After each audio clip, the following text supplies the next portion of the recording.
Hello dear students, welcome again.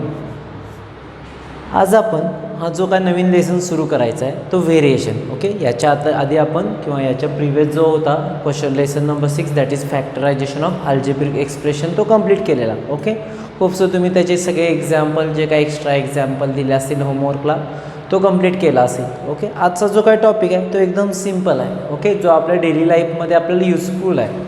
Okay, याचे examples आपण भरपूर डेली लाईफमध्ये ऑब्झर्व करतो. ओके, फॉर एक्झाम्पल एक एक्झाम्पल घेऊ, मग आपण डायरेक्ट व्हेरिएशन म्हणजे काय बघू. ओके, आता यामध्ये एक क्वेश्चन दिला आहे तुमच्या टेक्स्टबुकमध्ये. ओके, लेट्स रिकॉलमध्ये if the rate of notebook is 240 rupees per dozen, what is the cost of 3 notebooks? Also find the cost of 9 notebooks, 24 notebooks, 50 notebooks and complete the following table. Okay, आता हे जर example बघितलं ते आपल्या daily लाईफमधलं example आहे. Okay, कारण की बघितलं असेल तर आपण कधी कधी नोटबुक्स किंवा कुठल्याही शॉपमध्ये गेलो. ओके, कधी कधी सिंगल गोष्टीची प्राईज आपल्याला दिलेली असते. ओके, कधी कधी 1 डझनची म्हणजे 1 डझन किंवा एक ठराविक क्वांटिटी 100 ह्याची. ओके, अशी प्राईस तुम्हाला दिलेली असते आणि समजा तुम्हाला त्यापैकी सगळे नको असताना आपल्याला फक्त 3, 4 किंवा एक रेग्युलर नंबर आपल्याला किंवा रेग्युलर क्वांटिटी आपल्याला घ्यायची असेल तर अशा वेळी आपण काय करतो म्हणजे याच एक्झाम्पलवरून तुम्ही समजू शकता. आता तुम्हाला गिवनमध्ये काय दिलं आहे, 20 नोटबुकची प्राईस किती आहे, 240. ओके, आता तुम्ही एखाद्या शॉपमध्ये गेला की तुम्हाला शॉपकीपरनं सांगितलं की 20 रुपीची नोटबुकची प्राईस किती आहे, 240. पण तुम्हाला 12 नोटबुक्स नको आहेत. ओके, सॉरी नॉट 20, 12 नोटबुक्स नको आहेत. तर तुम्हाला समजा 3 नोटबुक्सचं हवे असेल तर तुम्ही मनातल्या मनात कॅल्क्युलेशन काय करता, पहिला तुम्ही एका नोटबुकची प्राईस फाइंड आउट करता. ओके, एका नोटबुकची प्राईस फाइंड आउट करता, मग त्यानंतर त्याला मल्टिप्लाय बाय करता. ओके, क्लिअर आहे ना, बरं आहे ना. मग इथं पण तेच केले. आता जर इथं तुम्ही बघितलं असेल तर 12 नोटबुकची प्राईस 240. आता या टाईपचे एक्झाम्पल भरपूर वेळाला तुम्हाला आधी झालेत. मग एका नोटबुकची प्राईस किती येते तर बघा 240 रुपीज डिवायडेड बाय 12. ओके, म्हणजेच किती होणार बघा, एका नोटबुकची प्राईस किती येणार, ₹20. क्लिअर झालं. यामध्ये बघितलं असेल तर 12 and 240 रिलेशनवरून आपण एका नोटबुकची प्राईस फाइंड आउट केली. मग आता समजा 3 नोटबुक्स तुम्हाला हवे तर तुम्ही काय करणार, एका नोटबुकच्या प्राईजला 3 मल्टिप्लाय करणार. म्हणजे इथे आन्सर किती येईल बघा, 60 रुपीज होणार. 3 नोटबुकची प्राईस किती होणार, 60. आता इथे पण तसंच होणार. 9 नोटबुकची प्राईस किती होणार, 9 multiply by 20 that is 180 rupees होणार. मग 24 नोटबुकची प्राईस किती होईल सांगा बघू जरा, दॅट इज 480 रुपीज. समजा तुम्हाला 50 नोटबुक्स हवेत तर काय होईल बघा, 1000 रुपीज. किती होणार आहे, 1000 रुपीज. ओके, यामध्ये बघितलं असेल तर नोटबुकच्या प्राईससाठी आपण एक्स मानलं आणि इथं कॉस्ट म्हणजेच एका प्राईससाठी किती मानले, वाय मानलं. आता या दोन्हीमध्ये म्हणजे एक्स आणि वायमध्ये आपल्याला काय रिलेशन आहे ते चेक करायचं. ओके, या सगळ्यामधलं रिलेशन चेक करू. ओके, बघ हां, आता इथं 12 पहिला सुरुवातीला किती होतं, 12/240. ओके, 12/240 किती येतं बघा, 12 1 जार 12, 12 2 जार 24 दॅट इज 1/20. बरोबर आहे. नेक्स्ट बघू 3/60 मध्ये काय रिलेशन येतं बघू, 3/60, 3 1 जार 3, 320 जार दॅट इज 1/20. इथे पुन्हा किती येईल बघा, 9/180 that is 9 1 jar 9, 9 2 jar 18 that is 1/20. Okay, 24/480, 21 जार 20, 22 2 जार 48 आणि रिमेन 10. अगेन 50/1000, 50/1000 मध्ये 100 get cancel, 5 1 jar 5, 5 20 jar 100 and 1/20. Okay, आता इथं जर बघितलं असेल ॲक्च्युली आपण रेशो कोणाचा घेतला आहे बघा, x and y that is x/yचा रेशो 1/20. इथे किती आहे बघा, 1/20. इथे 1/20, इथे पण 1/20 ॲज वेल ॲज 1/20. म्हणजे ॲक्च्युली या व्हॅल्यूमध्ये आपण इथं बघितलं असेल तर प्रत्येक ठिकाणी व्हॅल्यू वेगळे आहे. ओके, इथं व्हॅल्यू वेगळे आहे. ओके, पण जर तुम्ही बघितलं असेल तर या सगळ्याचा रेशो किती याला कॉन्स्टंट राहिला आहे. ओके, म्हणजेच इथं बघितलं असेल तर x/y is a constant. Okay, याला आपण के मानू. Okay, x/y is a constant. कारण की इथं चेंज झाले का बघा, भले इथल्या व्हॅल्यू चेंज झालेत, प्रत्येक ठिकाणी व्हॅल्यू चेंज झालेत. मग आता इथं ऑब्झर्व असं करता येईल की बघा, ज्यावेळी इथं नोटबुक्स होत्या कमी होत्या, ओके 12, आता हा एक स्पेसिफिक ठेवू, ओके. ज्यावेळी नोटबुकची क्वांटिटी कमी होते त्यावेळी इथली प्राईस पुन्हा कमी झाली, ओके. पुन्हा बघा 20 नोटबुक्सऐवजी 9 घेतले तर 240च्या कमी 180 आलं. पण समजा तुम्ही 12पेक्षा जास्त नोटबुक्स गेल्या की त्याची ज्यावेळी म्हणजे नोटबुक्सची प्राईस वाढली, सॉरी नोटबुकची नंबर्स ऑफ नोटबुक्स वाढले तर आपल्याला प्राईस पण एक्स्ट्रा द्यावी लागेल. पुन्हा इथं पण बघा, इथं पुन्हा प्राईज, इथं नंबर ऑफ नोटबुक्स वाढलेत, त्याचवेळी इथं प्राईस पण जास्त झाले. म्हणजे तुम्ही ज्यावेळी एखाद्या शॉपमध्ये जाता, ज्यावेळी तुम्ही क्वांटिटी किती घेता त्याच्यावर डिपेंड असतं. म्हणजे समजा तुम्ही जास्त क्वांटिटी घेतली तर ऑब्व्हियसली तुम्हाला जास्त पैसे द्यावे लागतात, समजा कमी क्वांटिटी घेतली तर कमी. म्हणजे यामध्ये जर तुम्हाला लक्षात आलं असेल की ज्यावेळी एक्सची व्हॅल्यू वाढते, ओके, एक्सची व्हॅल्यू वाढते त्यावेळी ऑब्व्हियसली वायची व्हॅल्यू पण इन्क्रीज झाले, ओके. बघा 12 ऐवजी ज्यावेळी 24 घेतलं म्हणजे एक्सची व्हॅल्यू आपण इन्क्रीज केली, त्यावेळी इथले 240पेक्षा 480 झालं, म्हणजे ॲक्च्युली त्याची पण प्राईस काय वाढली. त्याचप्रमाणे अपोजिट, म्हणजे ज्यावेळी नंबर ऑफ एक्स कमी झाली किंवा एक्सची व्हॅल्यू कमी झाली, म्हणजे इथं कमी केली बघा एक्सची, त्यावेळी वायची व्हॅल्यू पण काय केली, लोअरला गेली. म्हणजे थोडक्यात या कंडिशनमध्ये काय होतं बघा, एकाची व्हॅल्यू वाढली तर ऑब्व्हियसली दुसऱ्याची व्हॅल्यू पण काय होते, किंवा प्राईज असू दे, काही व्हॅल्यू, ओके. त्या ठिकाणी व्हॅल्यू म्हणजे एखादी गोष्ट असू शकते, प्राईज असू शकते, काही असू शकते, ओके. म्हणजे एखादी क्वांटिटी, एकाची व्हॅल्यू जर इन्क्रीज झाली तर दुसऱ्याची व्हॅल्यू पण इन्क्रीज झाली. इथे पण एकाची व्हॅल्यू डिक्रीज झालं, दुसऱ्याची व्हॅल्यू पण काय झाली तर डिक्रीज झाली, ओके. अशा प्रोपोर्शनला इथं जर आपण रेशो घेतला, अशा ह्याला आपण काय म्हणणार आहे, direct variation, okay. Direct variation म्हणजे काय आलं, जे एखादी व्हॅल्यू इन्क्रीज होते त्यावेळी ऑब्व्हियसली दुसऱ्याची व्हॅल्यू पण इन्क्रीज झाली पाहिजे, ओके. जेव्हा एकाची व्हॅल्यू डिक्रीज होते त्यावेळी दुसऱ्याची व्हॅल्यू पण काय होते, डिक्रीज होते. फॉर एक्झाम्पल, समजा तुम्ही पेट्रोल पंपवर गेला, ओके. समजा 1 लिटरचं पेट्रोल आपल्याला सपोज 90 रुपीज असेल, मग तुम्हाला सपोज हाफ लिटर घालायचं असेल तर तुम्हाला 90 रुपीज द्यावे लागत नाहीत. हाफ लिटरपेक्षा कमी म्हणजे आपल्याला पुन्हा त्याच्या निम्मं करावं लागेल. समजा तुम्हाला जास्त पेट्रोल गाडीमध्ये भरायचं असेल तर ऑब्व्हियसली तुम्हाला जास्त पैसे द्यावे लागतात. म्हणजे इथं पण एक एक्झाम्पल होतं की व्हॅल्यू वाढली की प्राईस वाढली, व्हॅल्यू कमी झाली किंवा नंबर ऑफ क्वांटिटी कमी झाली की व्हॅल्यू डिक्रीज झाली, ओके. अशावेळी आपण जे काही हे काय व्हेरिएशन आहे ते कसं डिनोट करायचं बघा, x varies Y, okay. X varies Y म्हणजे काय, एक्सची व्हॅल्यू कमी झाली की वायची व्हॅल्यू कमी होते, एक्सची व्हॅल्यू इन्क्रीज झाली की वायची व्हॅल्यू कमी होते. थोडक्यात दोन्ही कसंही चालेल. म्हणजे थोडक्यात हे डिनोट सिम्बॉलिकली कसं डिनोट करायचं बघा, एक्स व्हॅरीज वाय आणि या साईनला म्हणतात अल्फा, ओके. या एक्सला साईनला काय म्हणणार आहेत, अल्फा, ओके. आता टेक्स्टबुकमध्ये काय काय दिले तेच मी फक्त तुम्हाला एकदा रीड करून सांगतो, ओके. आता जर बघितलं असेल हे सगळं मी केले, यामध्ये सगळं तुम्हाला एक्सप्लेन केले, तरी पण पुन्हा एकदा रिपीट करू. From the about table, okay. या टेबलमध्ये we see that the ratio of number that is x and ratio of cost that is y that is 1/20 and it is constant. काय बघा, it is constant. The number of notebook and their cost are in the same proportion. म्हणजे actually number of notebook आणि कॉस्टमध्ये connection आहे, that is same प्रोपोर्शनमध्ये, okay. Ratio काय असेल, जर रेशो सेम असेल तर ते प्रोपोर्शनमध्ये असतं. थोडक्यात रेशो सेम असेल तर ते प्रोपोर्शनमध्ये असणार. त्यामुळे काय सांगितलं, is the same proportion. In such a case if a number is increase then the other number is also increase in the same proportion. नाव डायरेक्ट व्हेरिएशन, ओके. ॲक्च्युली यालाच डायरेक्ट व्हेरिएशन म्हणतात. बघू आपण, the statement x and y are in the same proportion, okay. आता इथं जर बघितलं असेल एक्स आणि वाय यांचं सेम प्रोपोर्शन आहे का, तर इथे जो काय रेशो आहे तो कॉन्स्टंट आहे. म्हणजे एक्स अपॉन वाय हे सगळे सेम प्रोपोर्शन आहेत, ओके. म्हणजे असं असेल then can be written as x and y are direct variation, x and y are direct variation, okay. और there is direct variation between x and y, okay. Using mathematically symbol it can be written as x alpha y. पण याला actually अल्फाला आपण त्यावेळी alpha न म्हणता varies म्हणायचं, okay. X varies Y, okay. And it is send off, okay. आता हे झालं.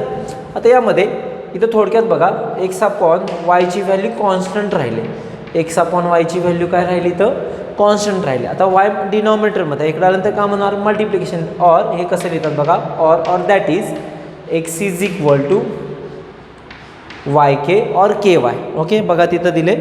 Okay, x directly proportional to Y.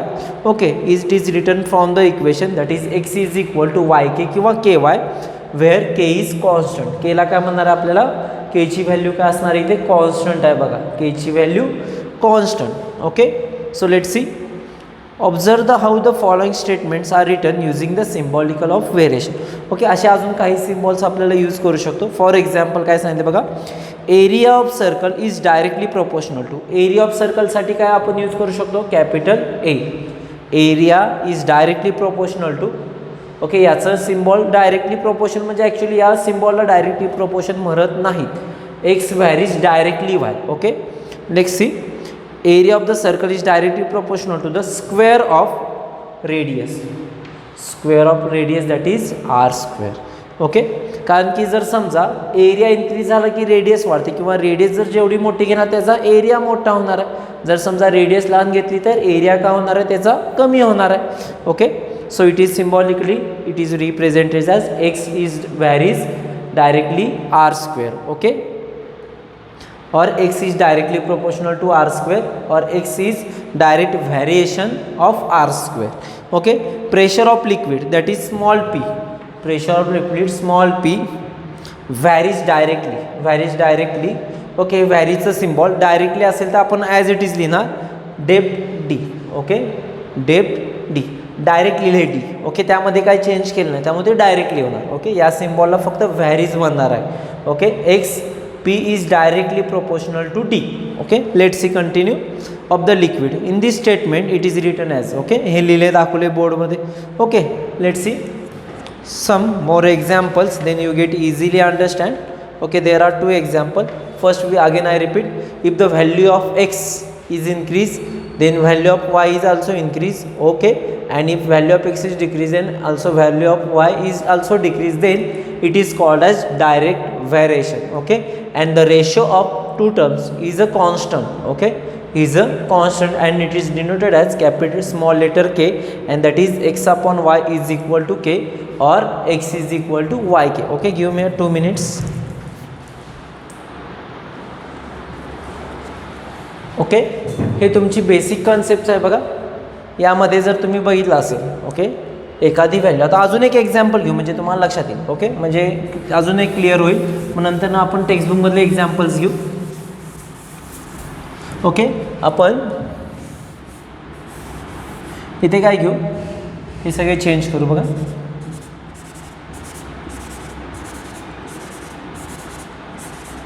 कोणतंही एक्झाम्पल आपण एक अजून घेऊ शकतो. इथं काय घेऊया, पेट्रोलचे घेऊया. ओके, क्वांटिटी लिहू. Okay, and cost in rupees. Okay, समजा पेट्रोलचं राहू दे, सपोज मँगो. ओके, आता समजा ॲक्च्युली मँगोचा रेट कशामध्ये असतो, डझनमध्ये असतो. ओके, समजा 1 डझनचे असतील,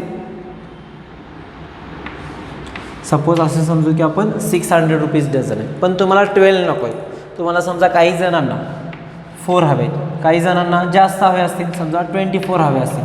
ओके, काही जणांना 10 हवे असतील. ओके, काही जणांना 60 घेऊ. ओके, काही जणांना 60 हवे असेल. ओके, तर आपल्याला प्रत्येकाला प्राईस वेगवेगळी द्यावी लागणार, बरोबर आहे ना. मग आपल्याला इथं कसं करणार, आपल्याला पहिला, आता हे रेग्युलर बेसिक एक्झाम्पल आहे, हे ॲक्च्युली ही मेथड नाही सॉल्व करण्याची. ओके, आपण पहिला काय करतो, एका मँगोची प्राईस काढावी लागेल ना. एका मँगोची प्राईस करूनच मग आपण यांचे प्राईस डिसाईड करणार. मग जसं मगाच्या एक्झाम्पलमध्ये केलं, मग काय होणार बघा, 600 डिवायडेड बाय 12. ही आपली रेग्युलर मेथड झाली. ओके, अजून लेसनची मेथड वेगळी आहे. ओके, हे रेग्युलर मेथड आहे, या मेथडनं एक्झाम्पल सॉल्व करायचे नाहीत. आपल्याला फक्त एक जस्ट एक्झाम्पल समजायचं आहे, डायरेक्ट व्हेरिएशन म्हणजे काय. ओके, काय होणार बघा, 12 5 60 म्हणजे एका मँगोची प्राईस किती होणार आहे बघा.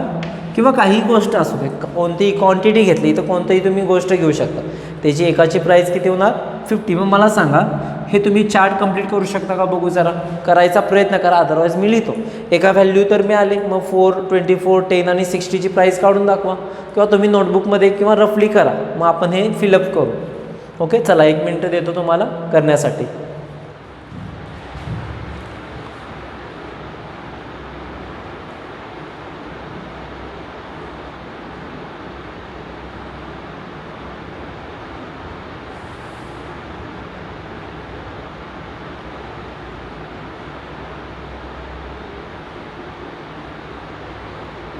बघा जमतं का?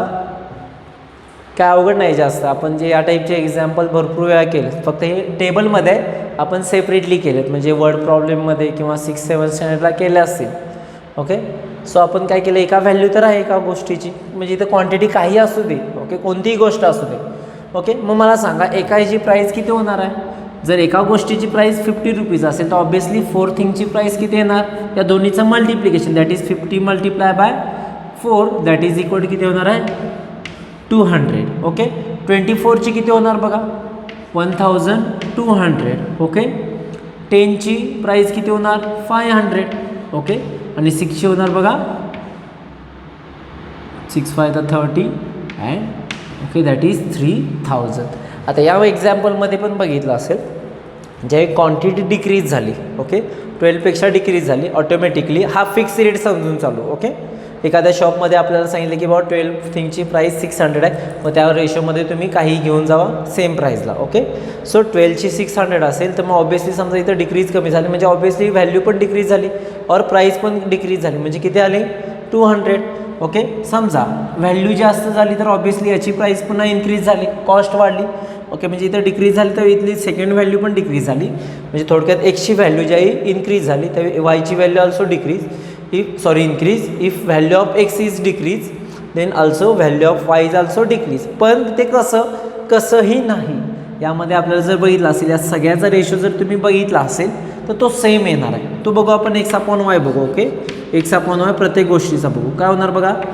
12/600 that is equal to 1/50. Then 4/200 that is equal to also 1/50. Again 24/1200 that is equal to 1/50. 10/500 0 get cancel 1/50. Okay, 60/3000 it is also 1/50. म्हणजे यामध्ये जर बघितलं असेल तर ratio of x and y are constant, therefore it is said that x is directly proportional to y. X is directly proportional to y. Okay, and it is written as x/y is equal to k. x/y is equal to k if k is called as constant of variation.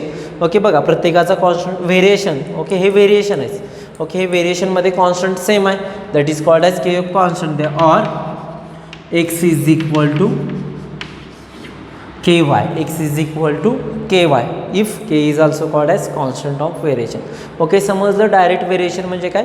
थोडक्यात काय सांगायचा उद्देश, एखादी value increase झाली तर दुसऱ्याची value increase होते, पण प्रत्येकाचा रेशो सेम आहे.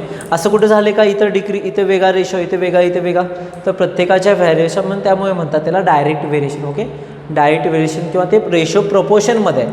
प्रपोर्शन कधी असतो? ज्यावेळी रेशोची व्हॅल्यू, ओके हा रेशो आहे, ओके याची फायनल व्हॅल्यू किती आहे? 1/50. हा रेशो आहे, त्याची व्हॅल्यू 1/50. म्हणजे प्रत्येक रेशोची व्हॅल्यू जर तुम्ही बघितली असेल 1/50, म्हणजे हे सगळे रेशो प्रपोर्शनमध्ये आहे. ओके, आणि जर असं असेल तर याला काय म्हणणार आहे? Direct variation. ओके, जे काय सॉल्व एक्झाम्पल्स टेक्स्टबुकमध्ये ते मुद्दा मी आज घेतला आहे. एकदा ही तुमच्या कन्सेप्ट लक्षात आली की बाबा एखादी व्हॅल्यू इन्क्रीज झाली की दुसरी value increase. Okay, direct Y लिहिला आहे. ओके, इथं आपण डायरेक्ट वाय म्हणजे हा असा लिहिला आहे वाय. ओके, त्यामुळे x is varies directly Y. X varies directly y. Okay, यायला काय? Directly Y varies x. Okay, clear झालं? कारण की हे मुद्दा मी पुन्हा फोर्स का करतो? कारण की आपल्याला जे नेक्स्ट टाईम येणार आहे इन्व्हर्स प्रोपोर्शन, त्यामध्ये पुन्हा कन्फ्युजन नको म्हणून आपण डायरेक्ट वाय लिहिला. इथे दुसरं काय म्हणले का वायला? नाही. एक्स व्हॅरीज डायरेक्टली वाय किंवा x directly proportional to y. Okay, so this today we lecture, we have to take some information, that is new part, that is direct variation. Okay, in next video or in next lecture we learn the solve example and also practice it. So today we stop here. Thank you.